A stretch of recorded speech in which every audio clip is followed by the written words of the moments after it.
কিছু জানেন। মহারানীর সাথে যখন দ্বন্দ্বে ভাগ বটরার সমস্যা হচ্ছে, তখন এই জাগতিক ইঁদুরগুলোকে ছুড়ে ফেলা হচ্ছে। তার আগে কিন্তু এদেরকে লালন পালন করা হচ্ছে। আজকে এই বেনজিরের মতো অসংখ্য ডিএমপি কমিশনার, অসংখ্য ডিসি এডিসির রাজনৈতিক বক্তব্য রাখে, দায়িত্বে দাঁড়িয়ে রাষ্ট্রের পোশাকে, জনগণের পোশাকে, জনগণের বেতনে তারা রাজনৈতিক বক্তব্য রেখেছেন, ঔদ্ধত্যপূর্ণ বক্তব্য রেখেছেন।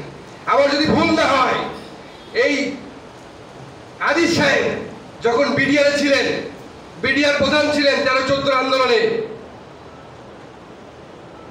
মনিরামপুর, কেশবপুর, সাতক্ষীরা, অসংখ্য জায়গায় গভীর অন্ধকারে পুলিশ র্যাবের সাথে বিডিআর গ্রামকে গ্রাম তারা চষে বেরিয়েছেন। এবং ইনি বলেছেন, বিডিআরের ডিজি থাকাকালীন সময়ে বিএনপি জামাতের নেতাকর্মীদের বুকে গুলি করবো। আর যারা এই নিয়ে আজিজ বলেছেন, চিফ অফ স্টাফ মাঝে মাঝে ফেসবুকের পাতায় ছোট ভাইরা পোস্ট করে যে জীবন চলে যায় পড়াশোনা করতে করতে, আর জীবন চলে যায় আইডি কার্ড সংশোধন করতে করতে। আমাদের নিজেদের পিতা মাতার আইডি কার্ড সংশোধন করতে পারি না, 10 বছর হয়ে যায়, 12 বছর হয়ে যায়, সঠিক তথ্য দিয়েও সংশোধন করতে পারি না। আর বেনজির সাহেব তার ভাইদের, এই আজিজ সাহেব তার ভাইদের আইডি কার্ডের নিজের নাম, পিতার নাম, মাতার নাম, 14 গোষ্ঠীর নাম ঠিকানা চেঞ্জ করে ফেলে দিলেন। কোনো অসুবিধা হলো না। নির্বাচন কমিশন জানে না, সব জানে। সেখানে ওই নোটারি পাবলিকে এফিডেভিটে ব্রিগেডিয়ার জেনারেল সত্যায়িত কপি আছে। মহারানী সব জানেন, মহারানীর কাছে সব খতিয়ান আছে, মহারানী দেখে না দেখার ভান করে। আজকে ট্যাক্সের টাকায় যাদের বেতন হয়, যাদের পরিবার লালিত পালিত হয়, এই কথাবার্তা শুনতে নারাজ হন। জনগণের ট্যাক্সে তাদের বেতন হয়, এই কথা শুনতে তারা আবার নারাজ হন। অনেকে বলেন আমরাও তো ট্যাক্স দিই। আপনারা পরোক্ষ ট্যাক্স দেন, জনগণ প্রত্যক্ষ ট্যাক্স দেন। আজকে আনোয়ারুল আজিম তিনি হত্যাকাণ্ডের শিকার হয়েছেন, এর জন্য আমরা গভীর সমবেদনা প্রকাশ করি। কিন্তু বাংলাদেশের পার্লামেন্টে 2014 সালে, 2018 সালে, 2024 সালে অসংখ্য আনোয়ারুল আজিমের মতন এমপি পার্লামেন্ট মেম্বার হয়েছে। বিগত সালে হয়েছেন, 18 সালে হয়েছেন, বর্তমানেও আছে। আরো আনোয়ারুল আজিম হওয়ার জন্য প্রতিযোগিতা লিপ্ত আছে। আমরা আনোয়ারুল আজিম হব, মানে এইরকম আওয়ামী লীগের আরো অপেক্ষামান আছে যে আমি আনোয়ারুল আজিম হব। প্রশাসন, তার গোয়েন্দা সংস্থা সবাই জানে কারা অস্ত্রের ব্যবসা করে, কারা সোনার ব্যবসা করে, কারা মাদকের ব্যবসা করে। আজকে আজিম ধরা পড়েছেন, আজিম হত্যাকাণ্ডের শিকার হয়েছেন, তাই এগুলো উঠে আসছে। আজকে র্যাবের স্যাংশন হওয়ার পরে, র্যাবের ডিজি সহ র্যাব স্যাংশন হওয়ার পরে, তারপরেও তো এই সরকার বেনজির সাহেবকে আমেরিকাকে চ্যালেঞ্জ করে আমেরিকায় নিয়ে গেছেন। জাননি আমরা তো চাই লাল পাসপোর্ট দেন, আমাদের লাল পাসপোর্ট দেন না, তাদেরকে লাল পাসপোর্ট দেন। তারা লাল পাসপোর্ট তাদের কিভাবে সাধারণ পাবলিকের পাসপোর্ট সহকারে একের পর এক বিদেশ ভ্রমণ করছেন, এটা জানেন না? এটা মহারানী জানেন। আজকে সাধারণ পাবলিক দেশ থেকে বের হতে গেলে, দেশে ঢুকতে গেলে বিএনপির নেতাকর্মীরা, একটু কেন্দ্রীয় নির্বাহী কমিটির নেতাকর্মীরা হলেও 3 ঘন্টা বসায় রাখে। 3 ঘন্টা বসায় রেখে ডিজিএফআই এনএসআর ক্লিয়ারেন্স নিয়ে তারপর তাদেরকে ফ্লাইটে যেতে দেওয়া হয়। আজকে বেনজির সাহেব চলে গেলেন, যতই উনি সাধারণ পাসপোর্ট ব্যবহার করুক, এটা জানতেন না? মহারানী সব জানেন। মহারানীর সিগন্যালে উনি দেশের বাইরে যান, মহারানীর সিগন্যালে উনি দেশে আসেন।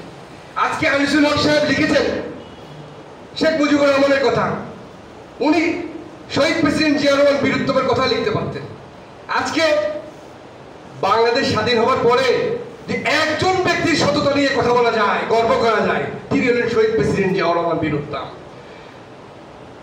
আওয়ামী লীগের সভানেত্রী থেকে শুরু করে আওয়ামী লীগের চেলা চামুন্দারা সবাই জিয়া রহমানের মুক্তিযোদ্ধা, জিয়া রহমানের ভাষণ সবকিছু নিয়ে কথা বলেন। জিয়া রহমানের সততা নিয়ে কিন্তু কেউ কথা বলে না। যে উনি যে এত সৎ ছিলেন, 4,000 টাকা মাত্র বেতন পেতেন, তার 150 টাকা প্রভিডেন্ট ফান্ডে জমা দিতেন, এই কথা কিন্তু আওয়ামী লীগের নেতাকর্মীরা বলে না। উনারা জিয়া রহমানের মুক্তিযুদ্ধ নিয়ে কথা বলেন। আজকে ব্যাংকের ঋণের মাধ্যমে হাজার হাজার কোটি টাকা এসএলএম গ্রুপ নিয়ে নিচ্ছে। এসএলএম গ্রুপ কার প্রতিষ্ঠিত? কে এসএলএম গ্রুপে তৈরি করেছে? সালেক খান, সাবেক বাণিজ্য মন্ত্রীর ভাই সামিট গ্রুপের চেয়ারম্যান আজিজ খান 10 বছর হয়েছে উনি সিঙ্গাপুরের ট্রেড লাইসেন্স করেছেন। 10 বছরের মধ্যে সিঙ্গাপুরের শীর্ষ 10 ধনী এবং বাংলাদেশের বিদ্যুৎ খাতে সর্ববড় বিনিয়োগ এই আজিজ খানে। এসালাম গ্রুপ তো ব্যাংক নিতে নিতে কোনো ব্যাংক বাকি নেই, 7টা ব্যাংক নিয়ে নিয়েছে এসালাম গ্রুপ। এসালাম গ্রুপের 7টা ব্যাংক নিয়ে নেওয়া হয়ে গেছে। এগুলো জানেন না মহারানী সব জানেন। কিন্তু ওই যে দ্বন্দ্ব যখন হবে তখন আজিজদেরকে ছুড়ে ফেলা হবে, বেঞ্জিদেরকে ছুড়ে ফেলা হবে।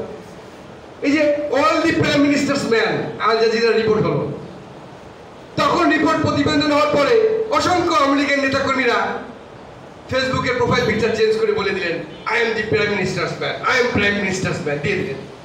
আচ্ছা, যখন জাতিসংঘ আমেরিকা থেকে স্যাংশন হলো আজিজ সহ তার পরিবারবর্গের সকলের প্রতি, তখন তো কিন্তু কেউ দিল না যে আই এম আজিজ ম্যান কিংবা I am the prime minister's man, তখন ছুড়ে ফেলে দিল। তাহলে আজকে এই ইঁদুরের দা এত ধারালো, এত সুচালো হয়েছে, ওদের 3000 কোটি টাকা দিয়ে নাকি একটা স্যাটেলাইট ওড়ে। কোথায় ওড়ে, কোন জায়গায় ওড়ে আল্লাহ পাক জানে, আর যারা বানাইছে তারা জানে। 3000 কোটি টাকা দিয়ে। অথচ স্বাস্থ্য ব্যবস্থা মহা দুর্নীতি। স্বাস্থ্য ব্যবস্থা আজকে হাজার হাজার কোটি টাকা দিয়ে মেগা মেগা প্রকল্প উদ্বোধন করা হয়। এই মেগা প্রকল্পের মেগা দুর্নীতি। আজকে আনিসুল হক সাহেবরা এগুলো লিখবেন না। আনিসুল হক সাহেবরা এগুলো উপর দিয়ে ভাষা ভাষা লিখে চলে যাবেন। কারণ আনিসুল হক সাহেবরা দেখছেন এগুলো ফোকলা হয়ে গেছে, দেশ ফোকলা হয়ে গেছে, মানে আর কিছু দেশে নেই। আজকে এই যে যারা বিদেশে রেমিটেন্স আনে, আজকে মালয়েশিয়া আজকে প্রায় 17,000 শ্রমিক যে মালয়েশিয়ায় যেতে 80,000 টাকা লাগে, 80,000 টাকা আজকে সিন্ডিকেট করে। কে সিন্ডিকেট করেছে? আফাবা মোস্তফা কামালের সিন্ডিকেট। সাবেক 111-এর কুশিলাম, এই যে মাসুদ, ব্রিগেডিয়ার মাসুদ, এখন এমপি, এই যে মাসুদ সাহেব, এই 4 জন এমপির একটা সিন্ডিকেট। তারা 80,000 টাকা মালয়েশিয়ার প্যাকেজ 5 লাখ টাকা করে জনগণের কাছে নেয়। নেয় তো নেয়, তারপর 17,000 বিদেশের কর্মীরা যেতে পারছেন না। আজকে এরাই তো আমাদের রেমিটেন্স এনে দেয়। আজকে পোশাক শিল্পে 2টা রেমিটেন্সের খাত আমাদের, যেখানে আমাদের অক্সিজেন, যেটা আমাদের অর্থনীতি টিকিয়ে রেখেছে। আজকে 2টার পিছনেই তো জিয়াউর রহমান অবদান। আজকে 2টার পিছনে তো শহীদ প্রেসিডেন্ট জিয়াউর রহমান কাজ করেছেন যখন তিনি রাষ্ট্রের দায়িত্বে ছিলেন।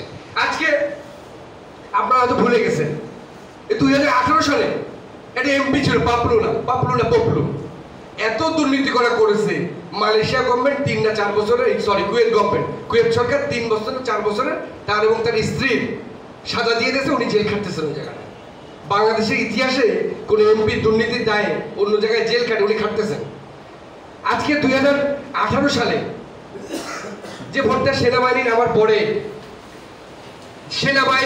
পরে আমরা একটু আশ্বস্ত হয়েছিলাম যে ভোটটা ফ্রি আর ফেয়ার হবে, অর্থাৎ ভোট দিতে পারবে জনগণ।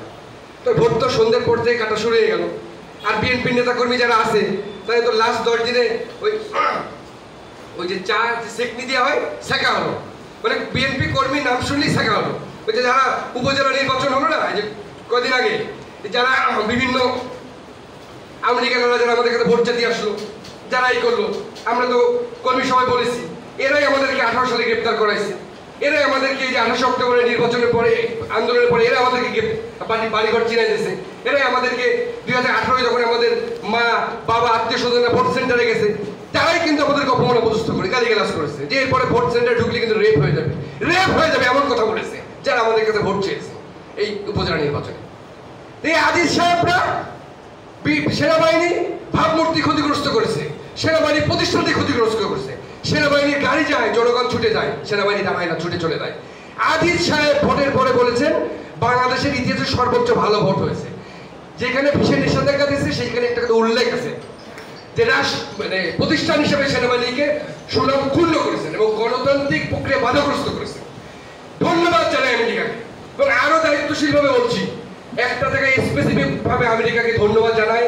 যদি র্যাবের স্যাংশন না দিত, বেনজিরের মতন মহাদুর্নীতিবাজ কর্মকর্তাদের স্যাংশন না দিত, দায়িত্ব নিয়ে বলছি এই বিগত 2 বছর আন্দোলন সংগ্রামে আমি সাগর, আমাদের অসংখ্য নেতা কর্মীরা গুমের শিকার হতাম, হত্যাকাণ্ডের শিকার হতাম। শুধুমাত্র স্যাংশনের কারণে আমরা গুমের শিকার হইনি, আমরা আমাদের পা হারাতে হয়নি। যাই হোক, আজকে আজকে যারা উপস্থিত হয়েছে সকলকে যশোর জেলা ছাত্রের পক্ষ থেকে কৃতজ্ঞতা জানিয়ে আমি আমার কথা শেষ করছি। শহীদ প্রেসিডেন্ট জিয়াউর রহমান বীরুত্তম মরক, দেশনেত্রী বেগম খালেদা জিয়া জিন্দাবাদ, আগামী দিন রাষ্ট্রনায়ক জনাব তারেক রহমান জিন্দাবাদ, আমাদের নেতা জনাব অনিন্দ্য ইসলাম জিন্দাবাদ।